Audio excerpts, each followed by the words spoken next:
I will go ahead and get us started. Rosemary and Caitlin and David, thank you for joining us. We'll have other folks logging on here as they're available or able to. But thank you for joining us. This is the CFHA community conversation that we do on a monthly basis. It's something that we'll continue to do that has been well received. And if you have topics or thoughts on future topics of what you would like to conversate on, please you can put it in the chat box. You can send me or Corey an email. You can even post on the listserv, which is where some of our topics, high interest topics, come from.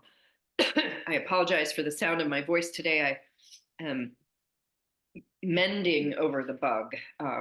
Still not quite there, but getting there. So thank you for coming. We hope that you all are having a good winter. I'm going to turn it over to Corey. I'm the Director of Finance for CFHA that has the privilege of co-facilitating these community conversations with Corey Knight. And I am here if anyone needs anything. Corey, I'm going to turn it over to you now to introduce yourself and Ryan. Absolutely. Thank you, Tanya. Good morning, good afternoon, wherever you're at. So really, I just want to start off by thanking all of you all for attending today's community conversation. We find that it's nice periodically to revisit certain topics, and I think this is a really timely conversation for that. What we're going to focus on today is specifically early career professionals. And, last time we did one of these conversations, we had such excellent dialogue. And so one of the things I want to encourage today is for those of you on this call, please participate, use the chat, feel free to unmute yourself periodically. Really, we want this to be kind of an open discussion. With that being said, we do have some slides, just kind of little prompts to run off. And we can deviate at any time and just, kind of explore different perspectives and ideas. So again, we want this to really be conversational in nature. So just to introduce myself, my name is Corey Knight. I am a clinical psychology intern at Community Health of Central Washington, specifically within their family medicine residency. On the call with me is Ryan. I'm going to have Ryan just give a little quick introduction of himself too. He also is part of Community Health of Central Washington. Ryan, if you want to feel free to introduce yourself and just kind of give just a little bio. Yeah, so as Corey said, my name is Ryan. I'm a behavioral health consultant at Community Health Central Washington. I completed my postmaster's fellowship last year with Community Health Central Washington. And I'm currently working towards my full licensure as a licensed mental health counselor. Yeah. Perfect. Well, Ryan, thank you for joining us today. I realize we have some CHCW folks in the house here. I think, definitely be some kind of shared opinions, some overlapping opinions and some differences too, just given backgrounds. That being said, we'd also like to hear, from you all on the call as well as we go through this. So we'll go ahead and jump on in. Let me see if I can get my slides to work here. Okay. So, just to kind of get the conversation going a little bit here. Let's start off with focusing on this kind of first prompt. And it's really, what are some of the initial challenges you encountered as an early career professional? Did you feel that prior schooling prepared you for these different kind of situations? And generally, what I like to do, Ryan, is I usually will have the super participant, B and you kind of chime in, and then usually I jump in after. So I'd love to hear just, your experiences with some of these challenges, and really your experience with school and how it did or did not prepare you for this role. Yeah, for sure. So I think some of the initial challenges that I encountered, specifically working as like a behavioral health consultant, was time management. I think the way that my education program taught us was very traditional, like 50-minute hours, very exploratory, very sort of like almost manualized. And then to sort of jump into this work that was very much like, we're going to hit the ground running. We're going to do like 20 to 30-minute visits. It's just, it was a big shift for me. And, I think in some situations, my education prepared me for this, but probably in indirect ways. I went to school at the sort of height of COVID. And so I think flexibility was just inherent in that educational process, whether my school wanted to do that or not. It was just sort of necessary, jumping from like, we're going to do in-person classes to we're going to do Zoom classes for the rest of the quarter or whatever it was to, we're going to see clients this quarter or we're not going to see clients this quarter, or we're going to change the way we see clients, all that kind of stuff. And so I think that part of my education, again, whether it was just inherent in the time of COVID or not, did somewhat prepare me for this kind of work. But in other ways, I never would have guessed that I would be doing this kind of work today. Yeah, I mean, I definitely appreciate the honesty and the transparency with that, because I think, similarly, Ryan, that was my experience as well, right? That like you start a program and it really does kind of train you to be a specialty mental health provider, somebody who does the traditional 50-minute visits, or I should say sessions in this case, 50-minute sessions, might see that person every week, very manualized, and, gives you some really great skills, teaches you to be a clinician. And then, now you take that and you bring it to primary care where the rules are entirely different in a lot of ways. Yeah. And kind of as you mentioned, it's like that transition can be really, really tough. Yeah. And go ahead. Oh, I was gonna say, yeah, and I think with that transition, I think a lot of the time it sort of became like trial by fire for me. For me personally, like, Yeah. I think that there were times where, I would have an hour-long visit, and as Dr. Beachy always says, a visit takes as long as a visit takes, and like that's fine every once in a while, but at some point, it's sort of this like internal motivation starts happening where you're like, I can't keep doing this for me, right? Yeah. Yeah, I think that's an excellent point. It's like sustainability, Mm-hmm. right? And like that trial by fire, I think comment is really important here, because you do get in this environment, and we're fortunate here at CHCW to have that mentality, right? That like if the visit takes an hour, it takes an hour. I know at a fair number of health systems and places around the US, that's not always the case. And there's kind of that hard and fast metric that we got to be out of here in 30 minutes. Mm. That being said, yeah, like how do you sustain that? Like, right, because you can't do those hour-long visits with everybody, and so kind of having that shift in your perspective probably has been a bit of a journey. Yeah, yeah, absolutely, and I agree with you because I think in some of the things that I learned from people from other healthcare organizations around the country since I've been doing this and learning at CHCW, I think that it is clear that some healthcare organizations do have that sort of hard and fast, like you're in and out in 30 minutes, and if like you don't have time to run behind. And I think the other thing too that I always feel really fortunate about at CHCW is that we have more than just like one or two people. There's so many people that are working just by themselves as the singular BHC in their organization or in their clinic.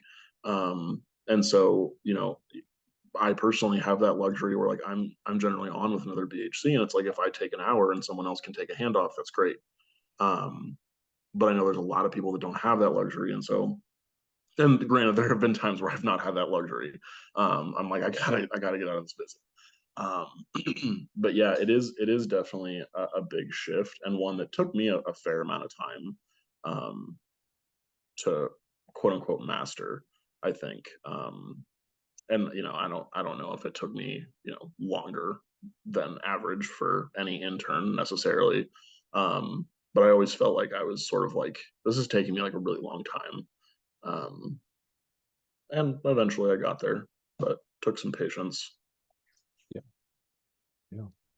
Well, and I appreciate you normalizing that, right? Because I think that's a really important point that we have to acknowledge, that like there can be this rough transition, right? Hmm. Like the idea is you just come in and do this work like off the ground running. And I think that's one of the hardest parts sometimes is that expectation and the expectations we put on ourselves, just to have that quick start and not acknowledging that it's like, no, this is going to be a bumpy ride.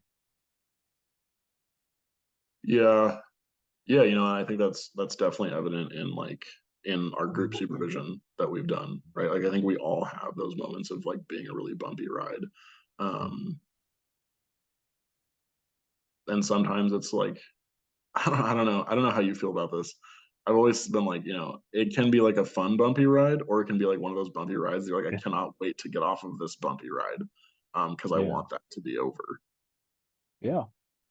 Yeah. I mean, you know, I think in an ideal world, right? Like we very much have those moments where it's like you're in the moment, you're present, things are going well, and then there's going to be some more challenging, you know, interactions, right? Mhm. And yeah, I definitely would say that's a pretty normal experience.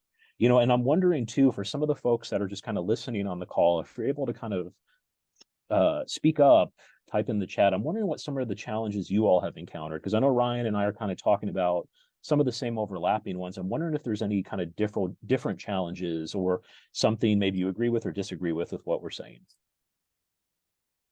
Let me give it another few seconds here. Okay. Well, as we continue moving through this, definitely want to encourage you all to chime in a little more. Just, you know, contribute to the conversation. Feel free to put stuff in the chat if your microphone isn't working. But, you know, Ryan, one of the things that you had mentioned as well that I know I had a really like similar experience of is that, you know, while the schooling does prepare us for this kind of work, you know, and teaches us a lot of interventions, ways of like screening and assessment, it doesn't quite do it in a way that's consistent with primary care, right? Like, you know, a lot of times, because you had mentioned the manualized interventions, that sort of thing, again, doesn't always fit the flow of this, right? And I'm wondering, you know, what are some kind of tips and tricks maybe for yourself that you found are helpful for maybe adapting some of this stuff to the work you do?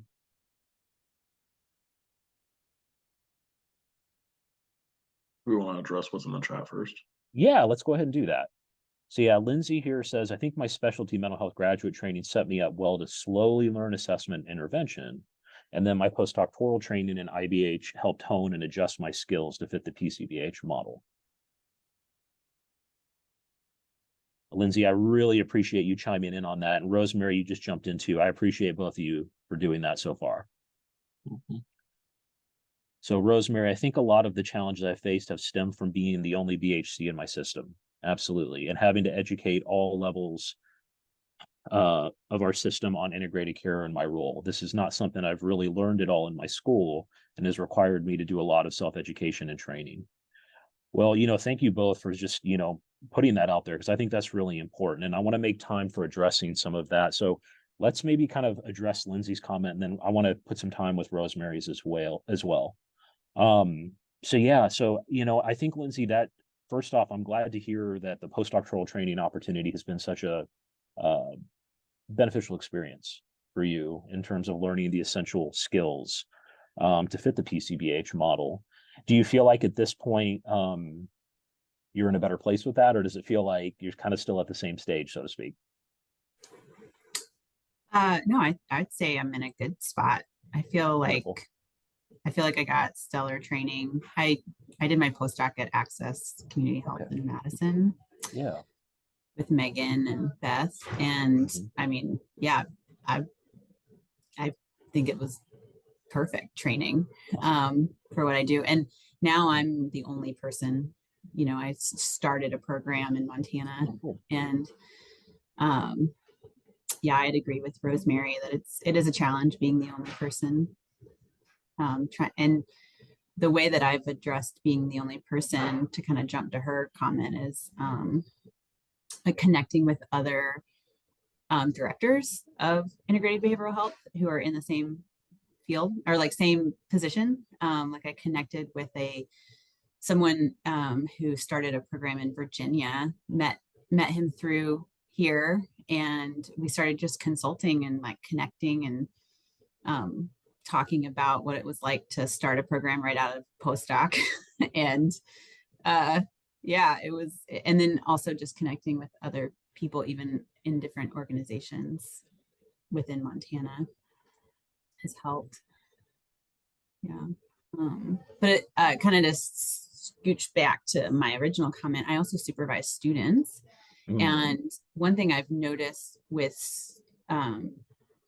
students jumping into an IBH model really early is that they feel really overwhelmed with not knowing a lot. Yeah. And so then I feel like they feel underprepared, and that's where I feel like my kind of slower specialty training set me up for success within this field, because I had the foundation of assessment and interventions and then could adapt it to this setting. But that's just been my experience. Yeah. I mean, Lindsay, thank you so much for chiming in with that and giving some extra context to that, because I think it really does touch on a lot of things that are really important here. Right. And like one, and this is a shameless CFHA plug, the networking and connection that, sometimes you can get through the organization is phenomenal. And that being said, I'm glad you're able to do that, because I can't imagine being fresh out of a program, starting a program in like a director role, supervising, and then you're like, I got to wear all these hats at once and still probably do some really great patient work as well. Yeah, it's a lot. Yeah, absolutely. Absolutely. And I love what you said too about, because a lot of times I think our minds kind of get caught up. It's like, well, I learned to do this one way and now I got to do it this other way, and I'm not prepared for this. And the thing is, I think you had such an eloquent point about it has helped you with your supervision of students and help them make the transition, right? Because you can connect those two gaps because you have the language for it. Mm-hmm. Yeah. I think I see what you're saying. But I would say some of my students, they're not even making the transition, because we have, so a lot of the students I supervise are through the BWET grant through HRSA, if you're familiar with it. And so some of them are like second year MSW students or third or fourth year PhD students who, like the PhD students have a little bit more of a foundation. They have a little bit more clinical experience. And I noticed that their transition to this is easier than the MSW students who are developing their clinical skills at the same time as being in a PCBH model. Like I find that they have more, but then I've never supervised specialty mental health students at that level. So maybe I don't have anything to compare it to. I don't have a control. So maybe they would be feeling the same way regardless. So. Yeah, and I appreciate the clarification on that. Yeah, I mean, I think, I don't know, Ryan, I wonder if you'd be willing to share some of your experience, because I know for Ryan, your transition into this environment, I think was one of your earlier clinical training opportunities. My first one, yeah. Oh, okay. I mean, other than like we did some. So my clinical training was very minimal. Also, if my dog starts barking, I apologize. My clinical training was very minimal while I was in school, just because of the nature of COVID and the training, or the training clinic we had on site it's older than time, it felt like, and it had just lots of problems, and eventually it was like shut down for a while, and so we couldn't get a lot of clinical practice. So I had very minimal like clinical training coming out of grad school, and so I think that was a lot of what I talked about earlier with like the trial by fire stuff, was really just sort of like being thrown into this and being like, hey, this is what we do, getting to see it for a little while and then going and doing it. And yeah, it is an uncomfortable transition, because it's like I was trying, and I still am to a certain degree, like trying to develop my clinical style and sort of learn all the things about how we do work in PCBH versus like specialty or traditional mental health. And it was a really difficult transition where I oftentimes was like, I'm not ready for this. Like, I'm not a grown up enough mental health provider to do this. Yeah. Well, and again, I appreciate the candidness, Ryan, with that, because yeah, I think, Lindsay, as you're pointing out, those different levels of preparation and clinical exposure, really do have a big impact. and I mean, I can say I was originally trained as part of a HRSA grant at the master's level to do integrated care. So that was actually my first clinical experience too, was straight into primary care, and very much had that same sentiment, trial by fire, really just hitting the ground running. And I'm like, holy crap, I went from like 10 miles an hour to like 100. Right. And so I can empathize some with the master's level providers that you're working with and that challenge. And, I can think of my supervisor who was like, probably had some moments of frustration and, doing the best to be supportive, because they also supervise doctoral level psychologists too. So yeah, I can see just how that can be challenging, and that adjustment at all levels is tough. There's a manuscript that we have is under review that looks at supervision within primary care and at different levels. And hopefully there can be some useful information for that. That could help you out, Lindsay, once we get that published. But yeah, I think you bring up some really great points there, and it's like the systemic issue. How do we get programs to provide the necessary training? I do know that the counseling programs, there's a bigger push for that. So hopefully we start to see some more of that too in other master's level degrees. So yeah, thank you for that, Lindsay. I think that was such a really well-timed point. Also looking at Rosemary, I mean, Lindsay, and you had chimed in with this too, being the only person, right? Like, I can only imagine like how difficult that is on so many levels. And I think of like the GATHER acronym, really all of those different steps that provide that behavioral health consultants, those working within direct roles, have to embody, because it's not just coming in and doing the clinical side. It's like, you got to navigate the administrative side, the supervision side, the education side. That's a lot of pieces that, realistically, I mean, I think you can go to the best program possible and you're not going to get all of that, as part of your training program.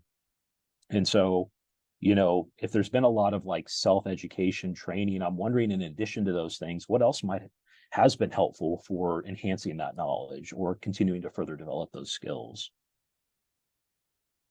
I'm really happy to hear that, Rosemary. Wonderful. Wonderful. I feel like I need to take a screenshot of that for Neftali, just so that that'll be a proud moment for him. I think that's a really beautiful thing. And I'm glad to hear that CFHA has been really supportive in terms of that. And again, shameless plug for the organization. Yeah, absolutely. Yeah, there you go, Tanya. Yeah, absolutely. I mean, again, networking, I think, is so important in this, right? I think that's a huge part of it. And I know just at the most recent conference, a lot of good dialogue with individuals from around the US and other places regarding, how things are done here at CHCW versus other systems. So yeah, I'm glad to hear that's been really helpful. And I think this really continues to embody the overarching ideal with this, is that collaboration. Collaboration is so important for this model, and it's not just the teams we're on, but also those in the field that we can learn from and get some additional tips from. So yeah, I think those are absolutely wonderful. So I'm going to jump to the second prompt we have.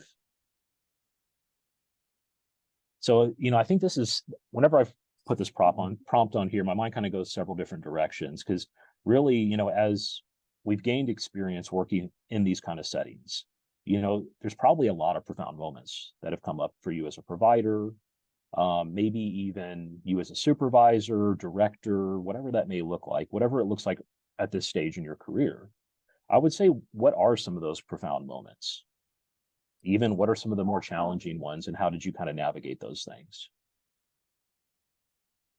So I'm wondering, Ryan, as we kind of look at this prompt, anything come to your mind? Profound moments?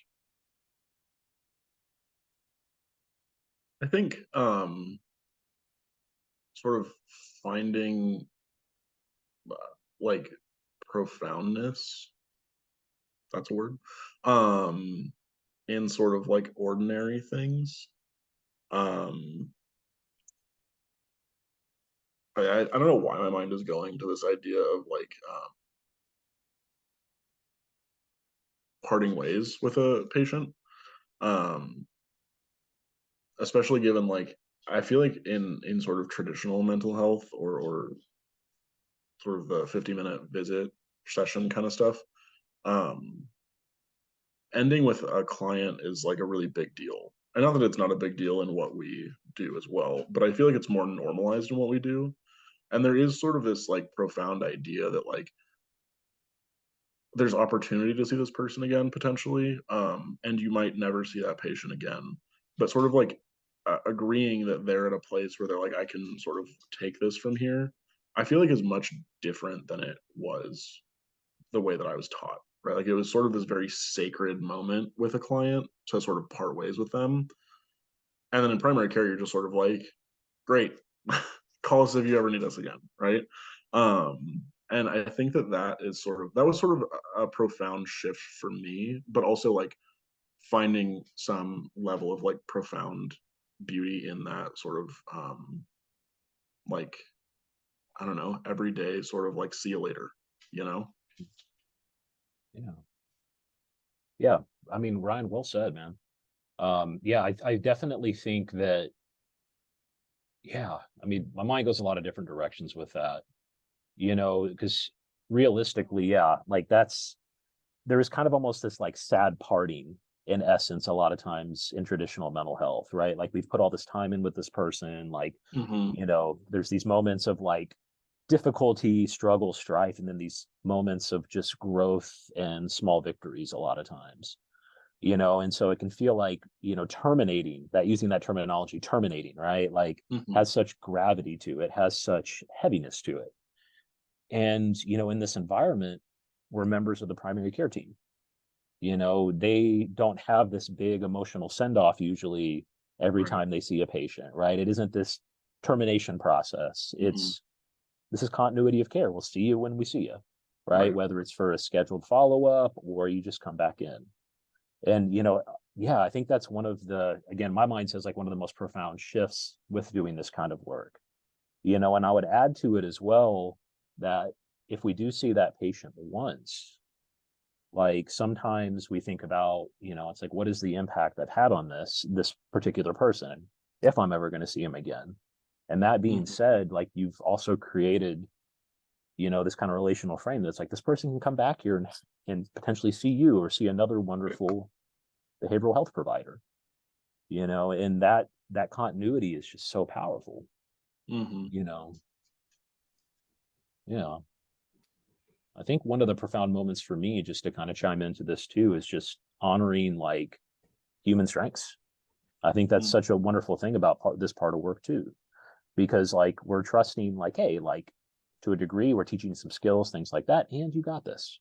Like, we're not just working to kind of create this long-term pre-existing, we got to get the 8 sessions, the 10 sessions. Like we're also honoring patient strengths and, really putting some faith in that they'll give things a shot. Lindsay, I saw you unmuted too. I'd love to hear your insight as well. Yeah, kind of along the same line. So I was on postdoc when COVID hit and everything shut down. And we went from all in person to 100% over the phone. We didn't even have a telehealth platform. And we went from we were so busy. Like everyone, like every follow-up visit was booked solid. We were getting so many warm handoffs. I mean, it was just the busiest we ever were. And I think part of that was really exciting and profound for me was that patients would do a follow-up and actually follow through with the follow-up because it was really easy, like over the phone, where where prior when it was in person, if someone was doing well and okay, the strategies and the skills that you taught me or that we went over and agreed on worked, I don't need to come back. We wouldn't hear back from them until potentially the next time they saw their PCP. But then with the phone, we would actually get follow-ups and they'd say, I'm actually doing great. Like this worked and thank you so much. And that was kind of like the visit. And I feel like we never got that before telehealth. And I still see that. I still see more people kind of having almost that, like the patients are seeking that like final visit a little bit. like but with like good news, which I felt like that was one thing I was grappling with before COVID. Was I kept sharing with my supervisors, like, I feel like I don't know how people are doing, and that bothers me. Like, I want to know whether what we did is working, or they did, or not working. And so that's been a big, that was kind of a profound time for me in my shift from it into IBH work. And Lindsay, I appreciate the vulnerability on that. Yeah, and I mean, I was at the tail end of my counseling training when the pandemic hit, so we were starting to make that shift. I can't imagine what it was like to just go full through it, right? And those relationships that you had with patients, feeling like they were shifting so fast and so quickly, and having that uncertainty around like just an outcome, like what is the result of these different things. Like that's a lot of uncertainty to sit with, right? And I'm wondering, for you, Lindsay, at the point you're at now, right? Like here we are in the future, you're supervising, like you're doing all these wonderful things, I guess, how's that shift been for you where you're at now with that?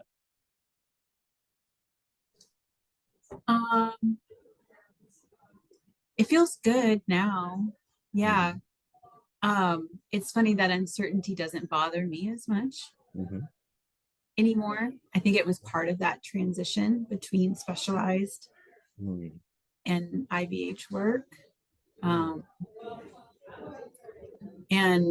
I think I get a little bit of mix now because I do a lot of telehealth anyway. And so I do get some of that, like, hey, I'm doing really well. And then I'm like encouraging, okay, just come back as needed. We don't need to schedule something. And people are like, but it's so easy to see you. Whereas, I feel like prior, when it was all in person, and it would be more on the other end of like, I think we should let's do one more visit, and patients would have a harder time getting there. Like there were more barriers for it. So, but then I'm also not as worried. Yeah, it doesn't bother me as much if someone falls off. Yeah. Like, I don't know. And they were, it just, I don't know. Maybe time got used to it. Yeah. I don't know. Yeah. I mean, and that makes so much sense to me on so many levels, Lindsay, because, we've talked about that transition, right? And like the transition you've had in your own life. I mean, I've had in my own life, like Ryan's had, where we kind of go from the specialty mental health mindset to a primary care behavioral health mindset.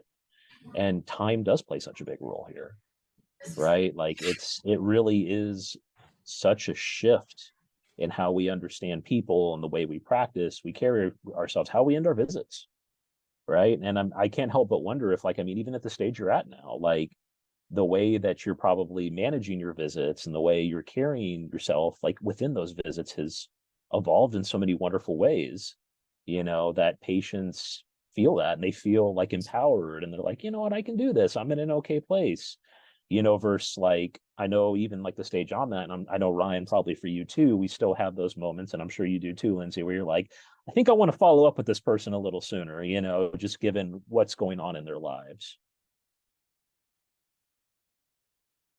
Yeah, I definitely have that. Oh, go ahead, Lindsay. Oh, no. I was just gonna say, I think that David and Bridget, I think they did a PCBH corner kind of on this topic that was really good. Like it totally like hit the mark on this exact like idea of people kind of having one visit or two and then falling off and not really seeing them again. I don't remember when they did it or what it's called, but it was good. Okay, sorry, Ryan. Oh no, that's cool. Yeah, Lindsay, I thought what you said about the telehealth aspect of that was really honestly interesting. And something I'd never considered was like, it's so easy to keep coming back when you have to just sort of pop open your laptop or take out your phone and like meet with your mental health provider. Like, and so people are sort of more inclined to just be like, yeah, like I was kind of busy, but like now I'm just sitting on my couch. Like I have this appointment at like 10:30, like I'll just like pop open my laptop, have the visit. Even if I'm doing great, like I'll see him again in a couple of weeks. I think that's such an interesting shift from like what we generally see in like when we see people in person, and it's like, oh, like, 2 weeks out or a month out, like, I have some stuff going on then, like maybe I'll make it, I'll schedule anyway. If I need to cancel, I will, no big deal, right? And then we never see him again. And I just think that is such an interesting like point that, and not that like the rest of what you said was also interesting, but like something about that really struck me as like that makes so much sense, and it's something I had honestly not really ever considered. um yeah, I thought that was a really interesting point.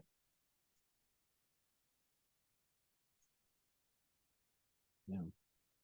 Yeah, absolutely. I mean, again, I appreciate, these perspectives, because again, I think this is all such really, really valuable experiences to share, because again, people have this idea, like we look at, we can, of course, we can read book chapters, articles, things like that.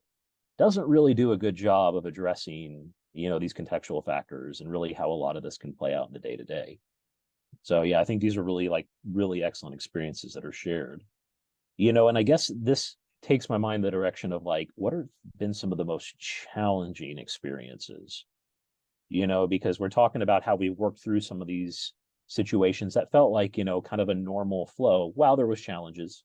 That being said, like there's been some really positive shifts, new perspectives, and growth out of this. I'm wondering, what are some of the most challenging things that you all have had to navigate? I'll definitely share some on my end, but Ryan, anything coming to mind for you? Yeah, I think again, just because of the training that I had in my education program, I think that learning the medical side of things was a big shift for me, and a really challenging one. And there are times where, like, I mean, the population I work with is generally an older one, up in Ellensburg, and so like these people have been dealing with some of these same health concerns for like decades, like longer than I've even been alive. Um, and so like they're very knowledgeable about their own health and like what certain numbers mean and like these abbreviations that they use and like all these things. And I'm just like kind of sitting there like, uh-huh, yeah, for sure. Like totally get what you're saying. And it's just like, I'm sure to them, it's just like deer in the headlights look. They're like, this kid doesn't know what he's talking about. And frankly, sometimes I didn't. And I think that that was a really big shift for me, which that was really difficult, was learning some of this medical stuff that I was like, I don't know, like 5 seems great for an A1C, right? It's like, it's not great. But it's like back then I was like, yeah, 5 is not that high. Like, yeah, 5 is great. Let's keep doing that, right? But I think that was probably like the biggest shift for me, was like learning all, and I have still a ton to learn. But all this medical stuff that I just otherwise really didn't need to know, in the more in my training program, was a really big shift for me that I found very challenging. Absolutely. I can second that in a way, but also kind of maybe loop Chanel in, who's a psychiatrist, because when at my on my postdoc, I think one of my biggest challenges was learning the medications, and we also had a collaborative care model there, and I got to kind of assist with that for half of my postdoc, and it was amazing because now I learned so much about psych meds specifically, and can talk now confidently with the medical team and with patients about my understanding about psych meds. And it was definitely something that really intimidated me at first, because it felt like, oh, I should know this stuff. But I don't. And I think just kind of the best advice I got was from a supervisor who just said, just every time you come across a medication you don't know, look it up. Like every time. And same for like any other kind of medical diagnoses. If you don't know it, just look it up right then. Don't hesitate, and just like constantly just learn. And so I use up to date a lot just to like kind of self-educate about the like medical stuff. Yeah. Which now is like huge challenge, really scary at first, and now it's kind of fun. Yeah, Lindsay, I appreciate that practical suggestion there. And yeah, I mean, just on so many levels, the medical side, the pharmacology side, my grad program was not very heavy in those things, right? And it's like a lot of health service psychology programs, clinical mental health counseling programs don't really adequately address that, if they even talk about it at all. And yeah, I mean, that sounds like, Lindsay, for you, such a wonderful rotation to go through, to feet on the ground, being able to learn that stuff as you're seeing various medications prescribed, and probably getting to see kind of some of the behavioral benefits, changes, things like that associated with it. Yeah, and I think, you know, what the common theme is, like upskilling, right? Like there's so much we have to do within working in primary care behavioral health, is upskilling our knowledge, you know, the techniques we use, like a lot of different things here. So yeah, I definitely, and up to date. Yeah, that's, I think if you're fortunate to have access to it, it's a wonderful, wonderful resource. Hands down, really, really great. I can say one thing for me that has been a continued area of growth and a challenge sometimes is tending to embrace more functional contextualism. You know, the site we're at, Community Health of Central Washington, very heavily informed by focused acceptance commitment therapy, more functional kind of approaches, third wave approaches. Definitely, it's like taking your microscope and stretching the lens out to really better incorporate a lot of the factors that influence people's lives, and you know how they've gotten to the point they've ended up at when you see them. And I know for me, definitely putting more attention and honoring and acknowledging those areas that I need to acknowledge it's been a challenge. You know, and I can definitely say that one of the most helpful parts for me with that, I mean, in addition to like readings, things like that, is also just talking with folks, networking, connecting with individuals who have been doing this kind of work. Because, you know, I always learn something new. You know, there's always like a small perspective or something that's like, huh, I didn't think about that. So that's been something really, really helpful for me as part of that journey. And just kind of looking through here too. So yeah, there's definitely some good stuff in the comments here.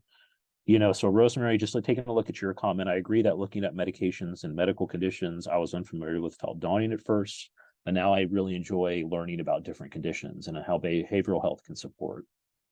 Yeah, I totally 100% agree. And I love that because that feeds in with the collaborative side, right? It further places importance on our role as part of the medical team, and really how we can kind of continue to fit into this puzzle. And usually if you're in this field, you also enjoy learning. So, you know, probably that personal enjoyment for that too. Yeah, very basic information about psych meds in grad school, but since we are not prescribers, it was more general psychopharm, not much practical information.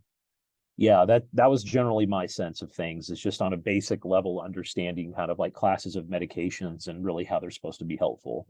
I can say one thing that I personally have not had a lot of experience with was talking about some like side effects, for example, or like changes in dosages over time. That's something new.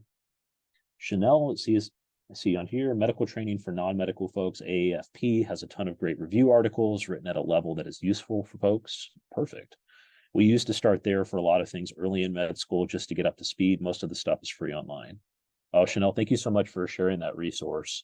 I definitely think that's one. We'll save the chat from this. That way we can get that out to people. Let's see. Yeah, Lindsay, completely understandable. Thank you for joining us today. And this is recorded, so if you want to catch the other half of it, it will be available for you. Okay. And then looking here is last part for Lindsay. I remember some learning about psych meds, but it wasn't until I was actually applying the information that it finally sunk in. And again, that makes so much sense to me, right? Because I mean, you can hear something once, but if you're not using it, it's not going to stay there kind of present in your mind. So yeah, great resources. I really, really appreciate it. Yeah, I think Okay. something that came to my mind about David's comment was I think that it probably is incorporated in a lot of programs. From a lot of people that I knew that went to grad school around the same time as I did, the training was either very general or honestly just not taught very well. Um, I just remember from my program personally, my our psychopharm teacher was um very disorganized and just absent a lot. I remember we counted up the days and he was gone for like 50% of the days during the quarter. And so like yes, like we had a class on it. We were quote unquote taught about it. I couldn't tell you two things from that class though, to be honest. And I think not that that's like a common occurrence, but I think that sort of not not being addressed in a way that is like pertinent to us as non-prescribers is probably not an uncommon phenomena. Yeah. And, and David, again, I appreciate your comments on this.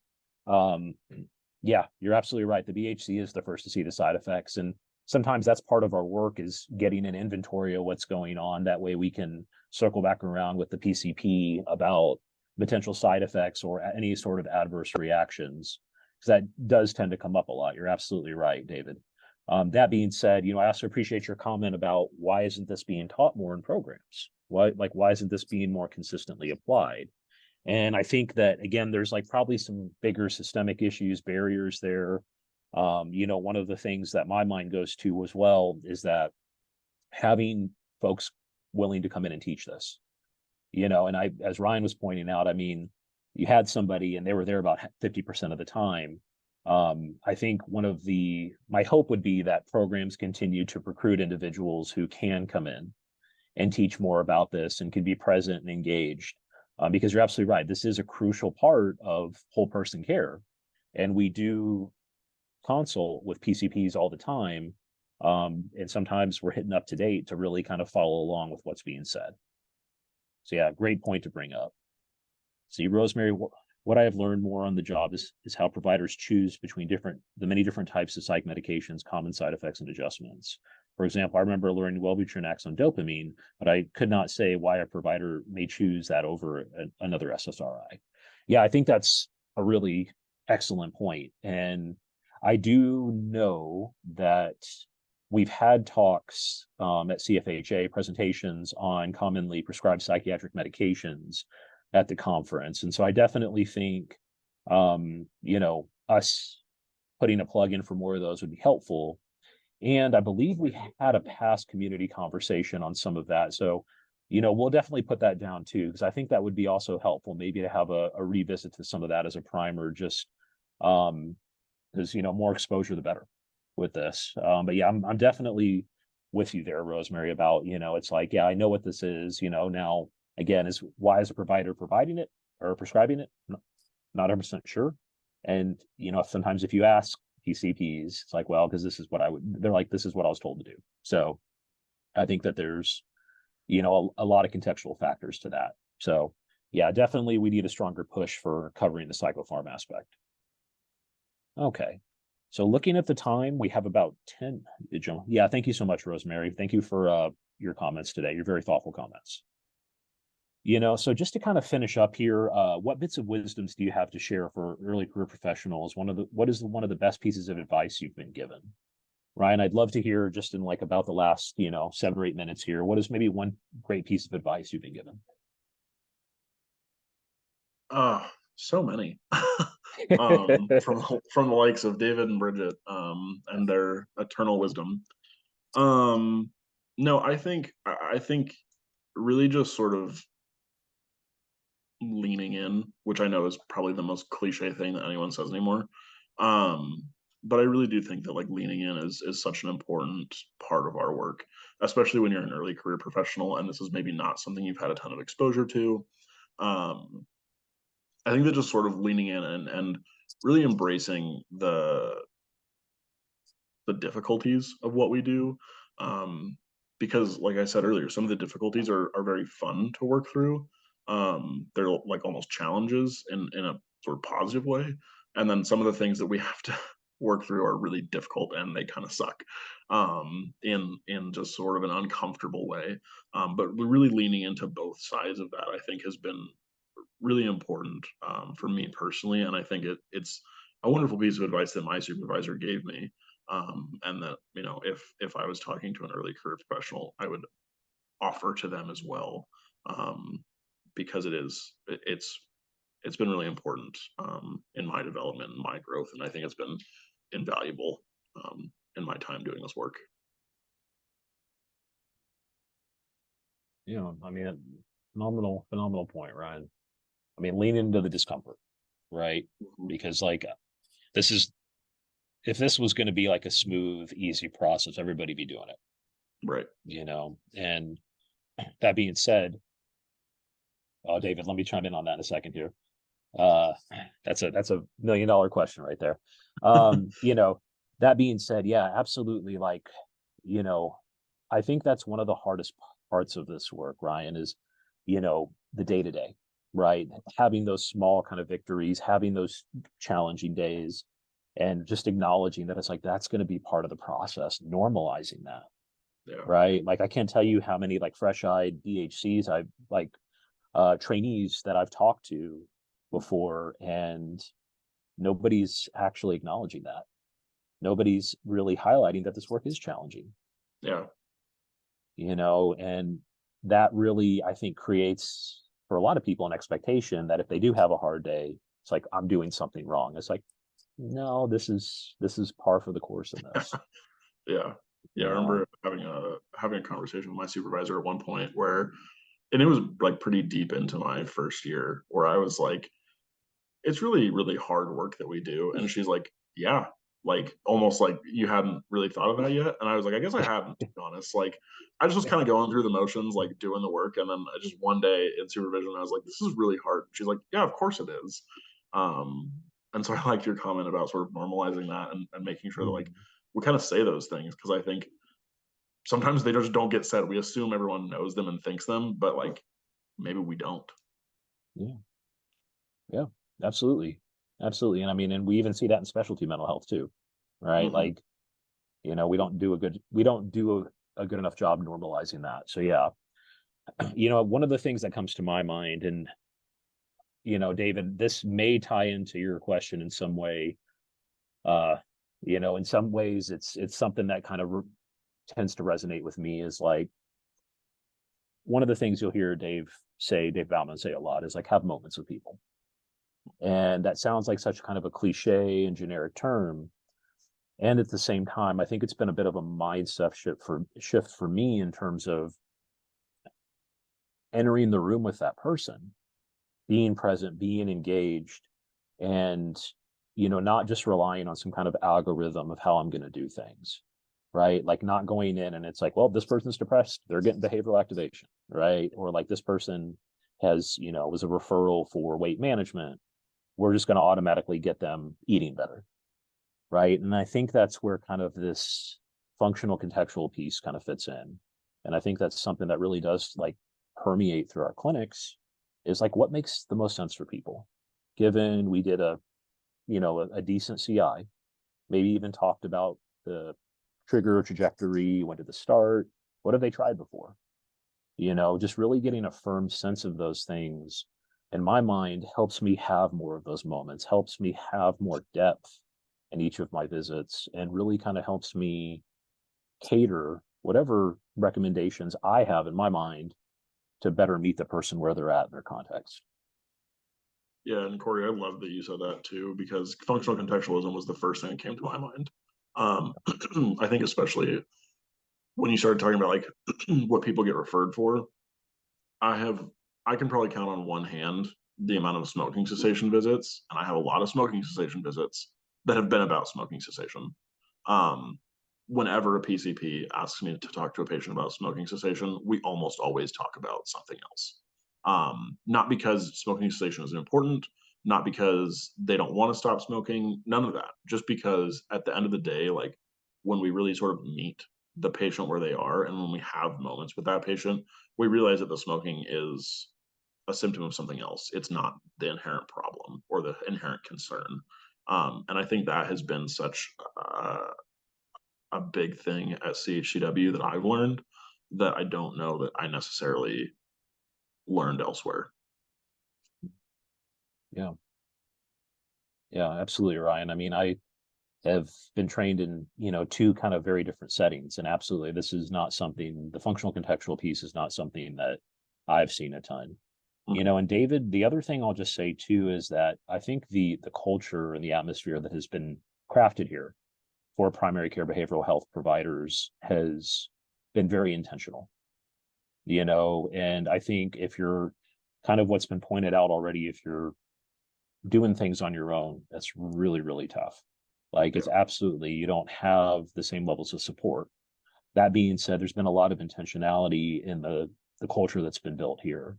And we have an excellent department of very wonderful BHCs that support each other, that just do tremendous work.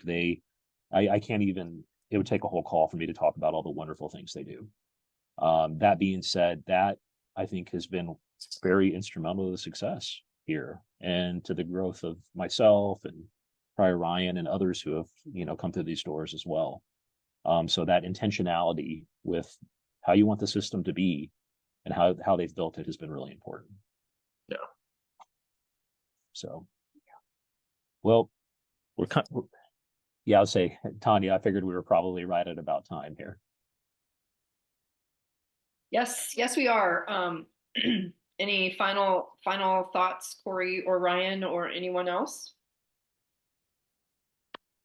Thank you all for taking time from what I know are busy schedules, especially this time of year. Corey and Ryan for being our key participants today. We hope to see all of you in the new year at CFHA events, and we hope you have a good winter break. Perfect. Thank you all.